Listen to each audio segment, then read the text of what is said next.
দূর থেকে দেখলে মনে হবে ফুলের বাগান, কিন্তু কাছে গেলেই ভাঙবে ভুল।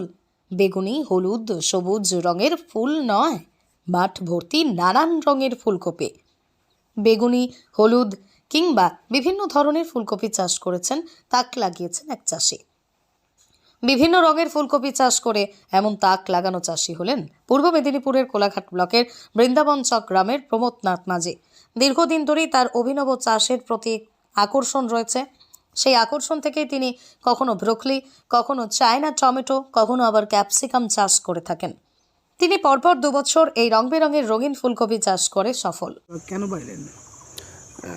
গত বছর আমি করেছিলাম, তার আগের বছর দেখছিলাম যে এরকম ধরনের মার্কেটে হয়, যার ফলে খোঁজ খবরকে ইন্টারনেটে সার্চ করে একটা কোম্পানির ভালো বীজ থাকে, সেটা প্রথম বছর ট্রাই করি।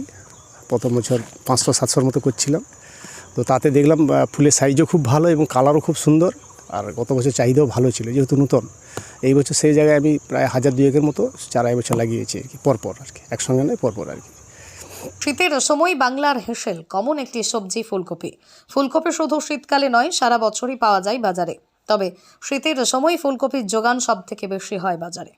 তবে সচরাচর আমরা যে ফুলকপি বাজার থেকে কিনে আনি বা বাজারে দেখতে পাই, সবই সাদা রঙের। কিন্তু সাদা ছাড়াও অন্যান্য রঙের ফুলকপি হয় আমাদের ধারণার বাইরে। বেগুনি, সবুজ, হলুদ নানান রঙের ফুলকপি কোলাঘাট পাঁশকুড়া বাজারে ছেয়ে গেছে। এই রং বেরঙের ফুলকপিতে মজেছে খাদ্যরসিক বাঙালি থেকে উৎসাহ সাধারণ মানুষ। অভিনব চাষের নেশা থেকে তিনি এই রং বেরঙের ফুলকপি চাষ করার কাজ শুরু করেছেন 2022 সাল থেকে। বর্তমানে ভালো ফলন পাওয়া গিয়েছে বলেই দাবি করেছেন তিনি, এবং এর বাজার মূল্য বেশ ভালো পাওয়া যাচ্ছে, এমনটাই জানা যাচ্ছে তার থেকে। এখন মার্কেটে যেটা বাজার দিচ্ছে খুবই লাভজনক, অন্যান্য কপির থেকে দাম অনেক গুণে বেশি। মানে ও যদি 20 টাকায়, সেখানে 40 থেকে 50 টাকা রেট, যেহেতু এর সাইজও খুব ভালো এবং কালারও খুব সুন্দর কালার, সেক্ষেত্রে চাহিদা ভালো। এখন আমার মার্কেটে 35 টাকা 40 টাকা পাইকারি বিক্রি, 35 থেকে 40। খুচরা ওরা 50 টাকা বিক্রি করে, যেটা জানা যায় আর কি। আমার লোকাল মার্কেটেও বিক্রি হয় এবং কোলাহাট, পাঁশকুড়া এইসব জায়গায় মালগুলো যাচ্ছে। হ্যাঁ, সাধারণ কপির তুলনায় লাভ তো অনেকখানি, কিন্তু যেহেতু রঙিন ফুলকপি চাষ নিয়ে প্রমোদ বাবু জানিয়েছেন, এবছর রঙিন ফুলকপির বাজারে যথেষ্ট কদর রয়েছে।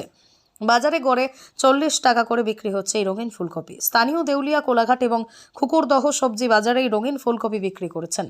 এছাড়াও বাড়ি থেকেও কিনে নিয়ে যাচ্ছেন এই রঙিন ফুলকপি। তাই এই রঙিন ফুলকপি চাষ দেখতে বহু কৃষক আসছেন। তার এই ফুলকপি ক্ষেত পর্যায়ক্রমে চাষ করছেন তিনি।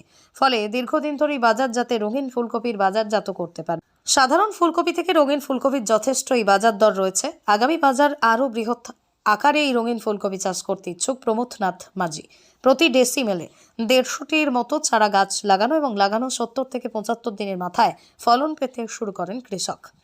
সব মিলিয়ে সাধারণ ফুলকপির থেকে বেশি লাভদায়ক এই রঙিন ফুলকপি। পুষ্টিবিদরা মনে করেন এই ধরনের ফুলকপির বিপুল গুণাগুণ রয়েছে, যে কারণে বাজারে সাধারণ ফুলকপির চেয়ে ফুলকপির চাহিদা অনেকটাই বেশি। পূর্ব মেদিনীপুর জেলার পাঁশকুড়া ও কোলাঘাটের বিভিন্ন সবজি বাজারে প্রমথনাথ মাঝির কারণে রঙিন ফুলকপি ধীরে ধীরে জনপ্রিয়তা লাভ করেছে। কোলাঘাট ব্লকের অন্তর্গত বৃন্দাবন চক গ্রামের প্রমথ মাঝির প্রথাগত চাষ বাদ দিয়ে নতুনত্ব চাষ করার প্রবণতা দীর্ঘদিনের। সফলভাবে রঙিন ফুলকপি চাষ করে তিনি দেখিয়ে দিয়েছেন যে প্রথাগত চাষ না করেও সফল হওয়া যায়।